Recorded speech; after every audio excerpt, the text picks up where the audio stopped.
on second thoughts, let's not go to Camelot. It is a silly place. Welcome to WatchMojoUK, and today we're counting down our picks for the silliest moments from the Monty Python TV series and films. Except that Thomas takes the Before we begin, we publish new content every day, so be sure to subscribe to our channel and ring the bell to get notified about our latest videos. Number 30. Crunchy Frog. Monty Python's Flying Circus. Health standards are important, but as this sketch illustrates, they can also be funny. Next we have number 4. Crunchy Frog. Ah, yes. Am I right in thinking there's a real frog in here? Yes, a little one. What sort of frog? A dead frog. The sketch sees Inspector Praline and Superintendent Parrot interrogate Mr. Milton of Wizzo Chocolate Company on his unusual chocolate assortment. Most chocolate assortments are a lottery of flavours, but Wizzo's seems geared entirely towards the least appetizing. Confections include everything from the eponymous Crunchy Frog to Ram's Bladder Cup. Number 5. Ram's Bladder Cup. What kind of Mr. Milton seems more concerned with his sales than the taste of his chockies, though. Meanwhile, Parrot becomes increasingly ill at the descriptions of the chocolates, and in the live versions of the sketch, vomits into his own helmet. Here's hoping Milton doesn't get any ideas about it for his next ingredient. Number 29. The Bridge of Death. Monty Python and the Holy Grail. No quest is complete without a perilous rope bridge. What is your favourite colour? Blue. Right, off you go. When King Arthur and his knights encounter the Bridge of Death and its keeper, they're intimidated, but Lancelot bravely steps forward. However, he merely has to answer who he is, what he wants, and his favourite colour to be allowed passage. The knights who follow, Robin and Galahad, are tripped up though, Robin by a trick question about Assyria's capital, and Galahad through indecision. When it's Arthur's turn, he manages to stump even the bridge keeper, thanks to his experiences with swallows earlier in the film. Is the airspeed velocity of an unladen swallow? What do you mean? An African or European swallow? Huh? I don't know that. Kingly knowledge takes many forms. Number 28. Restaurant sketch, also known as The Dirty Fork. Monty Python's Flying Circus. There's making a mountain out of a molehill, and then there's this. A couple are dining at a fine restaurant, and the man makes an offhand remark to the waiter about having a dirty fork. He's unprepared for how much of a disaster his small request ends up being. I do apologize. I will fetch the head waiter immediately. Oh, there's no need to do that. Oh, no. I'm sure the head waiter, he will want to apologize to you himself. The waiter apologizes profusely, bringing out first the head waiter and then the manager, whose attempts to rectify the slight become more and more outlandish. Even the cook gets involved, and more than a little murderous. The absolute chaos and hilarious characters make the sketch quite memorable. Although the punchline is mainly a means for the Pythons to satirize punchlines in general, it's still not bad.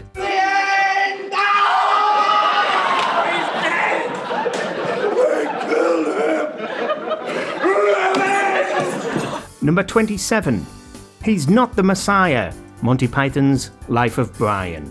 Say it with us. Now you listen here. He's not the Messiah. He's a very naughty boy. Now go away.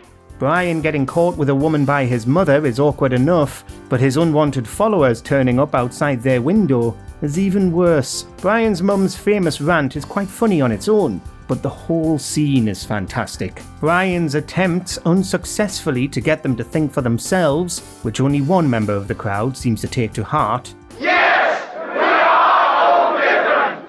I'm not. And, with the greatest respect to the late Terry Jones, we can understand why the crowd might believe Brian's mother could be a virgin. Number 26. AR Syndicalist Peasants. Monty Python and the Holy Grail.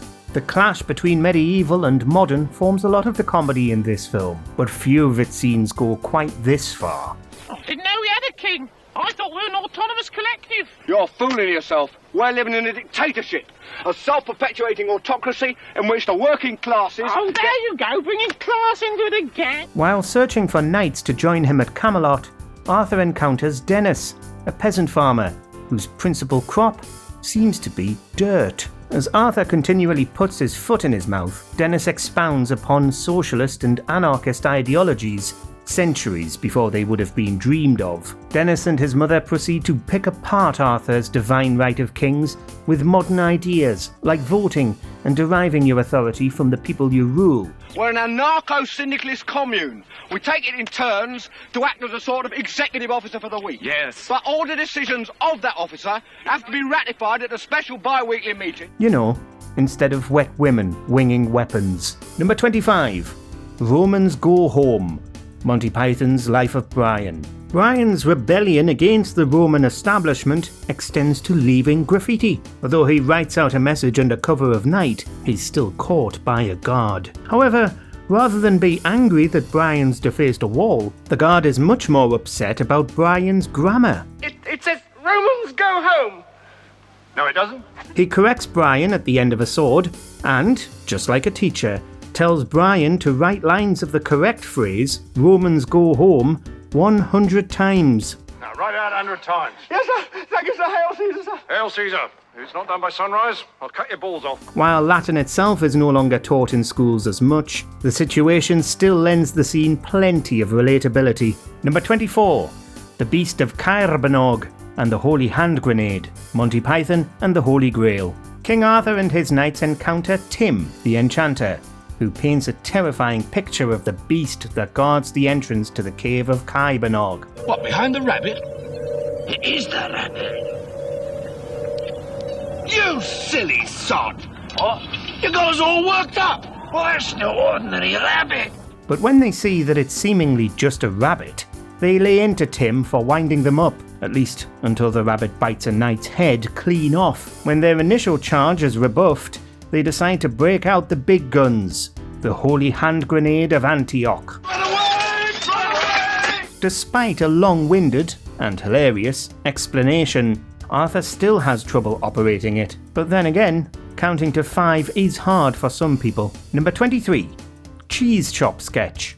Monty Python's Flying Circus. Anytime John Cleese gets progressively more annoyed in a sketch is bound to be funny, but this is still one of the greats. So I thought to myself, a little fermented curd will do the trick.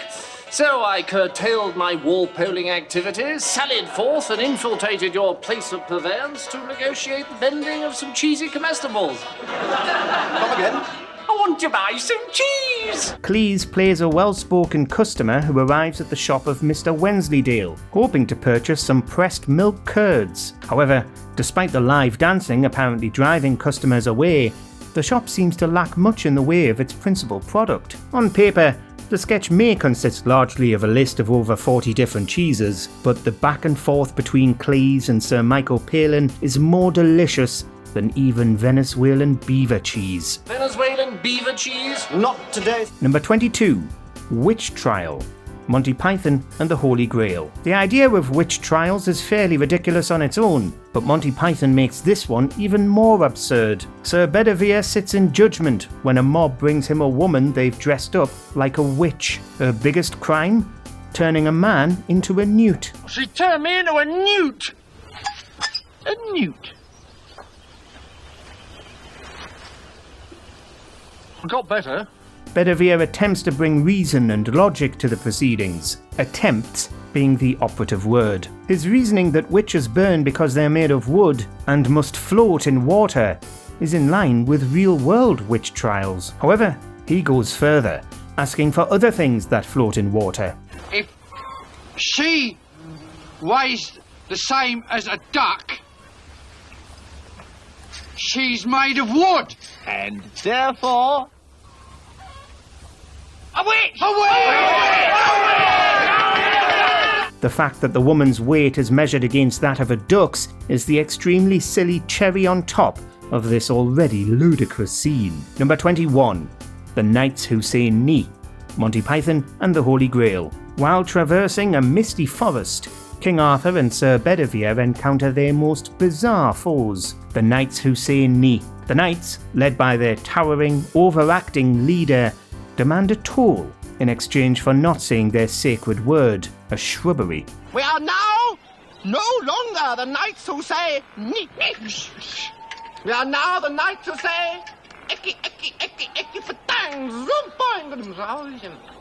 Therefore, we must give you a test. However, even a side trip to obtain the yard fixture and threaten an old lady isn't enough to appease the Knights of Ni. Not only do they change their name, they also demand a second shrubbery, and that Arthur cut down a tree with a fish. However, it turns out the Knights who say Ni have their own word they're weak to. This scene epitomises the silly, random humour that Monty Python revels in, and which fans still can't get enough of. Suffice to say is one of the words the Knights of Ni cannot hear. How can we not say the word if you don't tell us what it is? Say it again! Number 20, Upper Class Twit of the Year, Monty Python's Flying Circus. They're off! Oh, no, they're not.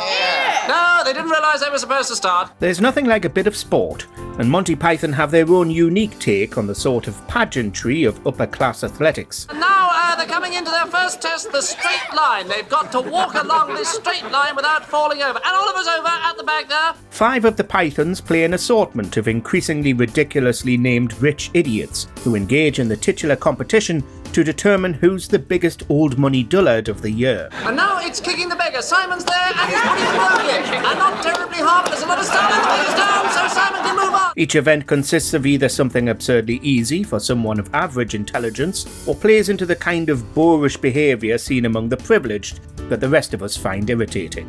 And it's all brought together by John Cleese's announcer, whose enthusiastic running commentary is truly a delight. The Twits may be racing to early graves, but for the audience, it's a race for which event makes us laugh loudest. And so the final result, Upper Class Twit of the Year, Gervais Brookhamster of Kensington. Number 19, Mr. Creosote, Monty Python's The Meaning of Life. Good afternoon, sir, and how are we today? Better. Better? Better get a bucket. I'm gonna throw up. The eponymous Mr. Creosote is a comically obese and odious man who dines at a restaurant and proceeds to projectile vomit into a provided bucket and anything else nearby. The unflappable French waiter takes his absurdly large order and sees to his spewing with the same professionalism. Oh dear, I have trodden in Monsieur's bucket. After Mr. Creosote has finished his impossibly large meal, the waiter offers a wafer-thin mint to cap it all off and then runs for cover.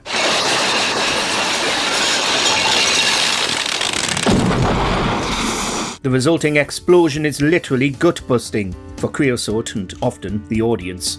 Love it or lose your lunch to it, no one is ever quite the same after watching the Mr. Creosote sketch. Number 18.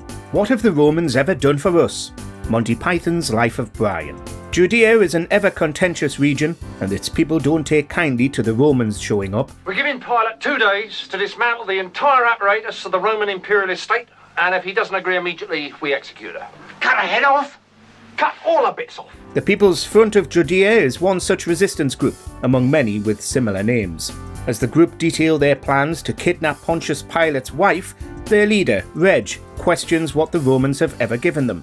And what have they ever given us in return? The aqueduct? What? The aqueduct? The group then proceeds to answer his rhetorical question literally by listing all the good things the Romans have brought or instituted since they took over. But apart from the sanitation, the aqueduct and the road, irrigation, medicine, education. Yeah, all right, fair enough. And the wine? It's a wonderful satire of everyone who complains about the government. Reg's rant and the resulting response are just perfect. What have the Romans ever done for us? Brought peace? Oh, peace! Shut up! Number 17. Stoning, Monty Python's Life of Brian. The entirety of Life of Brian parodies religion and mob mentality, but few scenes encapsulate both quite as well as this one. You have been found guilty by the elders of the town of uttering the name of our Lord, and so as a blasphemer, you are to be stoned to death. When an older man is charged, apparently by his wife, of speaking the name of God, he's sentenced to be stoned to death. John Cleese plays the childishly put-upon religious official, while the mob is full of women dressed as men, some of whom are played by men. Come on! Sorry, I thought we started. Go to the back. The ensuing dogmatic arguments over what does and doesn't constitute blasphemy, and everyone's inability to talk about the accused's crime without saying Jehovah themselves, is comedic gold. What was that saying about casting the first stone? Right, well, you did say Jehovah. Number 16. Self-defense. Monty Python's Flying Circus. Well, I was showing you how to defend yourself against anyone who attacks you armed with a piece of fresh fruit. We promised we wouldn't do fruit this week. What do you mean? John Cleese plays plenty of unhinged lunatics, but this is arguably one of his most bizarre. Cleese plays an instructor in a self-defense class. His reluctant students are instructed in the esoteric art of defending oneself against attackers armed with fresh fruit. When you're walking home tonight and some homicidal maniac comes after you with a bunch of Logan breeds, don't come crying to me! The students are eager to learn something useful. The teacher's forceful, crazed demeanour eventually convinces one of them to come at him with a banana. Now, come on, attack me! Come on!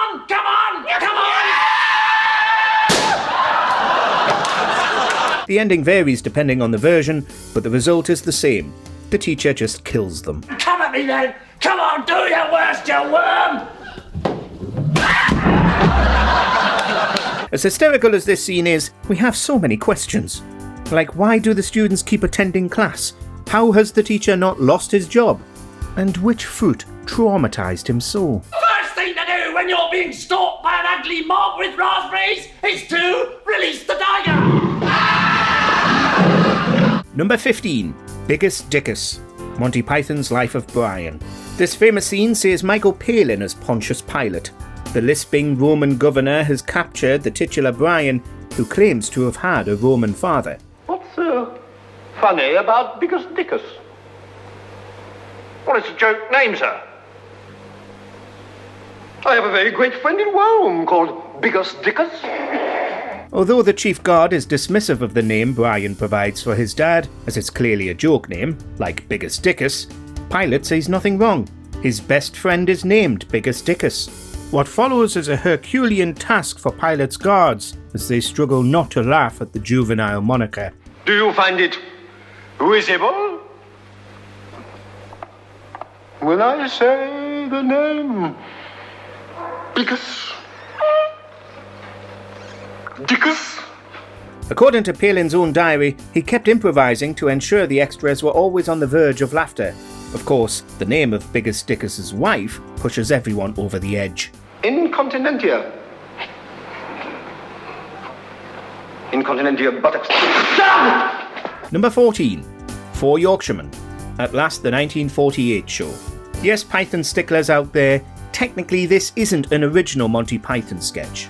While it does predate Python, it was written by two of its members, and they performed it many times, so we're counting it. We used to live in a tiny, tumble-down old house with great holes in the roof.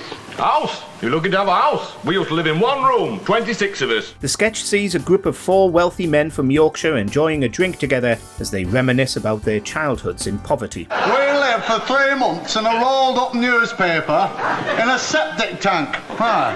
Every morning we'd have to get up at 6, clean out rolled-up newspaper, eat a crust of stale bread, then we'd have to work 14 hours at mill, day in, day out, for 6pence a week. Their nostalgia quickly turns to competition, as each seems determined to outdo the other with how bad they had it in the old days. The descriptions of their abysmal living conditions range from appalling to downright impossible. I used to have to get out at Shoebox at midnight, lick road clean, eat a couple of bits of coal gravel, work 23 hours a day at mill for a penny every 4 years, and when we got home, Dad used to slice us in half with a bread knife. The only thing more unbelievable than their claims is how funny this sketch is. Number 13. Spam. Monty Python's Flying Circus. What you got then? Well, there's egg and bacon, egg, sausage and bacon, egg and spam, egg, bacon and spam. Although it's a tinned meat of questionable origins, spam is also slang these days for inundating someone with a load of things they don't need. And that definition owes its origins to this sketch. Spam, spam, spam, egg and spam. Spam, spam, spam, spam, spam, spam, baked beans, spam, spam, spam, and spam. When a couple literally drops into a cafe, the waitress rattles off the menu items, all of which contain spam, sometimes to an absurd degree, while the wife is disgusted and tries unsuccessfully to ask for hers without spam. The husband is all for it. Look, could I have egg, bacon, spam and sausage without the spam? What do you mean? I don't like spam! Spam, spam, spam, spam. Oh, and their conversation is often interrupted by the other patrons, all of whom appear to be Vikings, who frequently break into a song about spam. Bizarre and language-defining, spam is quintessential Python. I'm having spam, spam, spam, spam, spam, spam, spam, baked beans, spam, spam, and spam. Baked beans are off! Number 12. Nudge Nudge, Monty Python's Flying Circus. Is your wife a goer, hey? Know what I mean? Know what I mean? Nudge, nudge, nudge, nudge. A nod's as good as a wink to a blind bat, and this sketch is considerably more obvious. Arthur Nudge is an excitable man who approaches an older gentleman at the bar. Using various confusing innuendos, he inquires after the man's wife. His frequent exclamations of wink wink, nudge nudge leave the gentleman nonplussed at first. Your wife interested in photographs, hey? Know what I mean? Photographs? He asked him knowingly. However, as Mr. Nudge dances more and more around the subject, the man eventually asks him what he's getting at. Look, are you insinuating something? Oh, yes. Well? After much prevarication, Mr. Nudge fesses up in one of Python's best punchlines. Say no more. I mean, look, you know, you slept with a lady. Yes. What's it like? Number 11. French Taunting, Monty Python and the Holy Grail.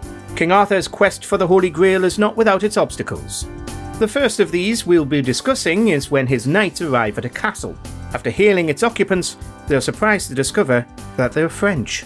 Well, what are you then? I'm French. Why do you think I have this outrageous accent, you silly king? The outrageously accented god that greets them then proceeds to troll them mercilessly, claiming that they've already got a Holy Grail. I fart in your general direction. Your mother was a hamster and your father smelt of elderberries. His insults include breaking wind towards their general area and insinuating their parents were rodents and or smell like berries, which is a surprisingly accurate medieval insult. With its incredibly quotable dialogue and combat involving farm animals as projectiles, this scene is one that has left its mark on pop culture, no doubt shaped like a large wooden rabbit. If you do not agree to my commands, then I shall... Jesus Christ! Number 10. Dirty Hungarian Phrasebook, Monty Python's Flying Circus. This was the 1970s, a time when everybody still smoked. As such, if you were heading abroad, you'd be in need of a robust phrasebook that could help you buy cigarettes in a pinch. I will not buy this record, it is scratched. I'm sorry?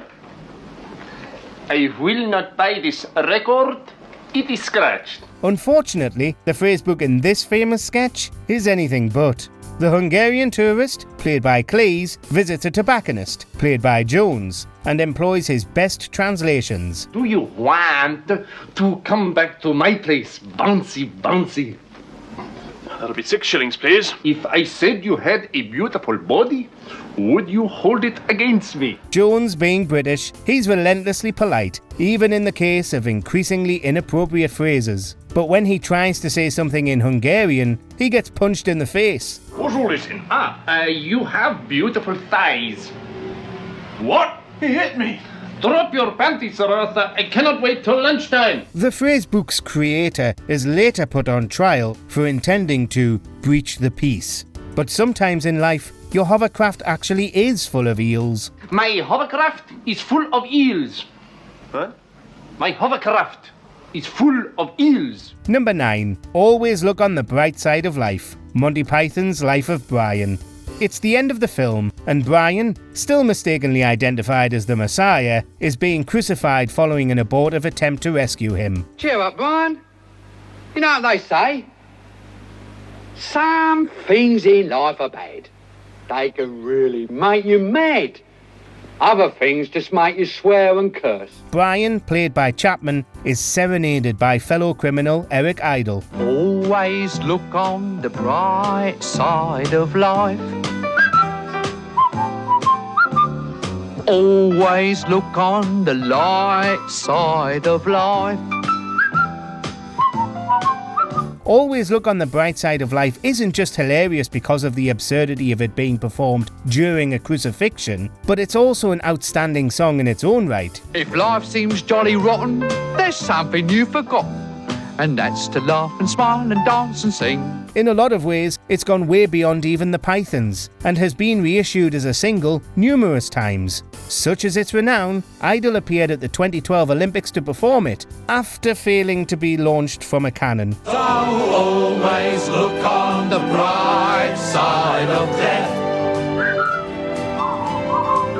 Number 8. Argument Clinic. Monty Python's Flying Circus. I'd like to have an argument, please. Certainly, sir. Have you been here before? No, this is my first time. Michael Palin arrives at a strange clinic that charges people for a good, solid row. Is this the right one for an argument?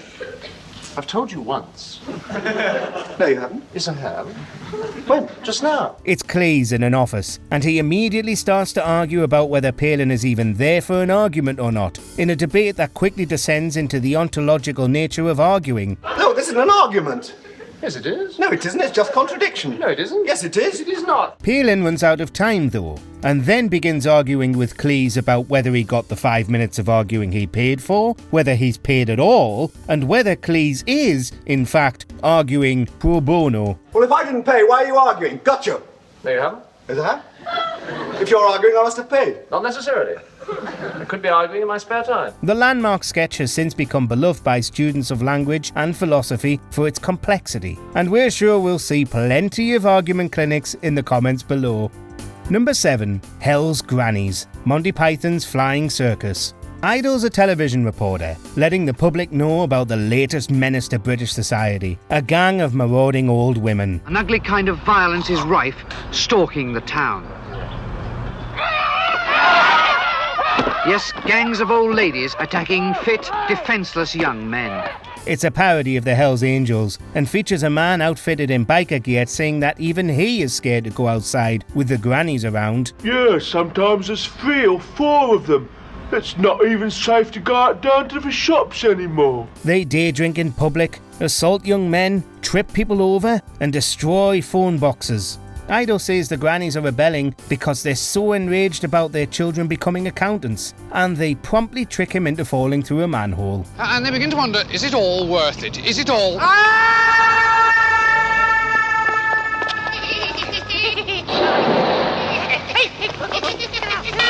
It turns out that the Hells Grannies are just one novelty street gang of many, all terrorising 1970s London. And also vicious gangs of keep left signs.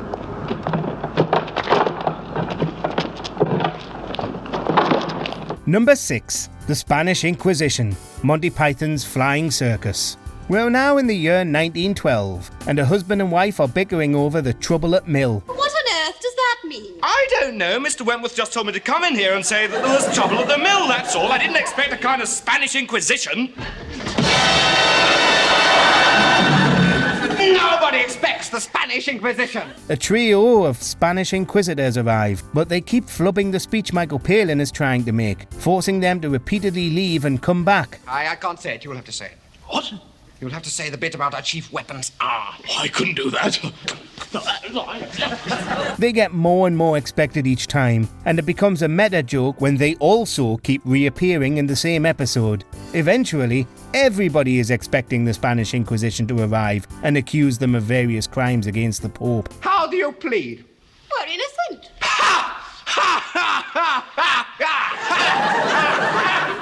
We'll soon change your mind about that. They've also unfortunately left all their violent medieval torture devices behind in Spain, much to their upset.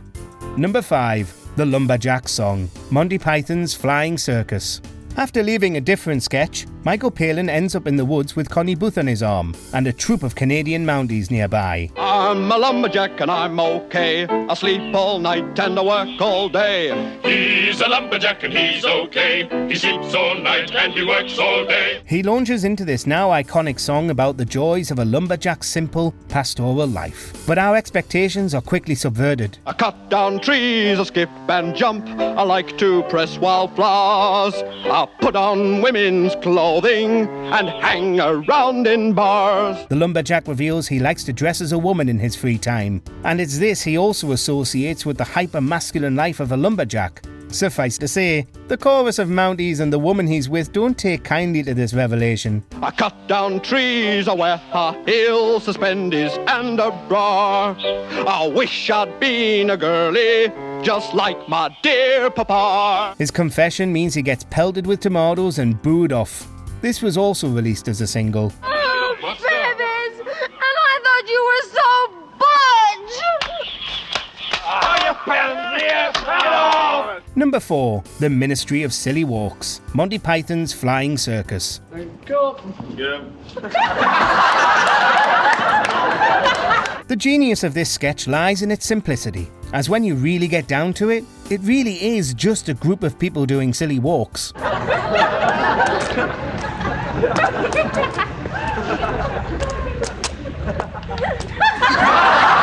But it's still got the characteristic Python complexity, because it takes inspiration from a long history of physical comedy. And much of those silly walks aren't easy to pull off. It's certainly a testament to Cleese's talents as a physical actor. Mr. Pewdie, the very real problem is one of money. I'm afraid that the Ministry of is no longer getting the kind of support that it needs. You see? He skips around, goose steps, flails wildly, and does all manner of bizarre movements. Nobody else in the sketch really bats an eyelid as Cleese arrives for his job at the titular government ministry, where he and his colleagues all develop surreal, silly walks for everyday use. Take a look at this then.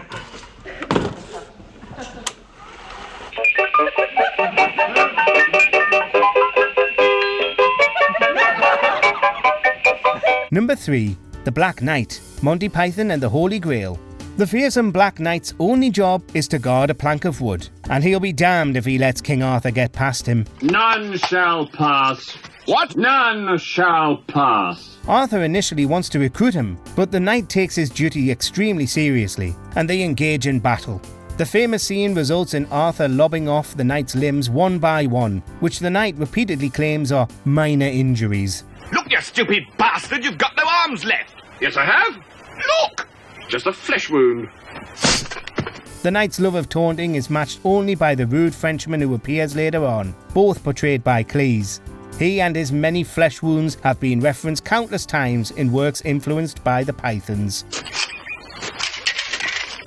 All right, we'll call it a draw. Number 2. The funniest joke in the world, Monty Python's Flying Circus. You could say that the Pythons came up with many of the funniest jokes in the world during their careers, but none of them were quite on the level of this one.